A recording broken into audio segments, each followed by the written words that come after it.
राजस्थान के सीकर जिले का एक छोटा सा गांव बनगोठा। यहीं रहता था एक साधारण सा युवक अरविंद।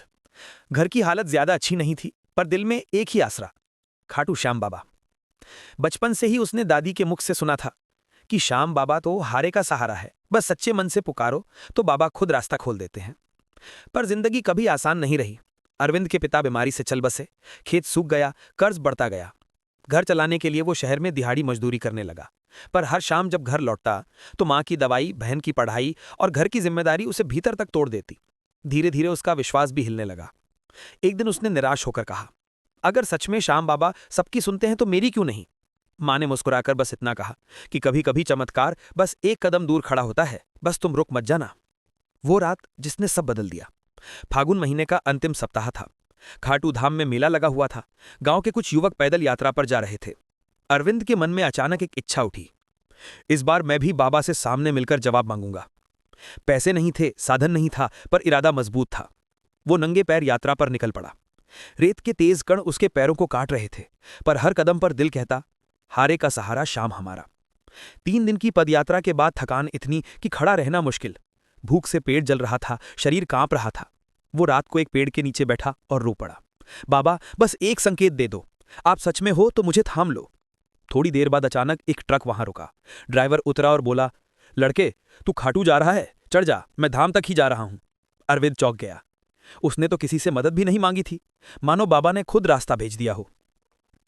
मंदिर पहुंचकर चमत्कार। अगली सुबह सूरज की किरणों के साथ वो खाटू धाम के दरवाजे पर खड़ा था। कहीं घंटियों की धुनी, कहीं श्रद्धालुओं की आवाज, कहीं भजनों का मधुर स्वर। पहली बार उसकी आंखों में आंसू खुशी के थे। जब वो बाबा के दरबार में पहुंचा तो उसके हाथ कांप रहे थे। कई मिनट वो बस मूर्ति को देखता रहा। नीले वस्त्र, बड़ी मूछें, मुस्कान में करुणा और आंखों में एक अजीब सा अपनापन। वो गिर पड़ा, रुदन फूट पड़ा, बाबा मुझे बस एक रास्ता दिखा दो, मेरे परिवार को बचा लो। उसी समय उसके पीछे एक साधु खड़ा था, जैसे वर्षों से उसे जानता हो। उसने हाथ अरविंद के सिर पर रखा। श्याम विनती सुन चुके हैं, लौट जा बेटा, खेत फिर हरे होंगे। अरविंद अवाक। वो साधु कौन था? कैसे जानता था कि वो खेत के लिए आया है? वो पीछे मुड़ा, साधु गायब, मानो हवा में विलीन हो गया हो। चमत्कार का फल, अरविंद घर लौटा। कुछ ही दिनों बाद गांव में अचानक बादल घिर आए। बरसों से सूखी पड़ी धरती पहली बार भीग गई। केवल अरविंद का नहीं, पूरे गांव का खेत हरा होने लगा। जिसे लोग संयोग कहें, अरविंद ने उसे चमत्कार कहा। आज वो आर्थिक रूप से मजबूत है। माँ का इलाज हुआ, बहन कॉलेज में पढ़ रही है और हर साल फाल्गुन में वो पैदल यात्रा पर जाता है, क्योंकि उसने बाबा को देखा नहीं, पर उनके स्पर्श को महसूस जरूर किया।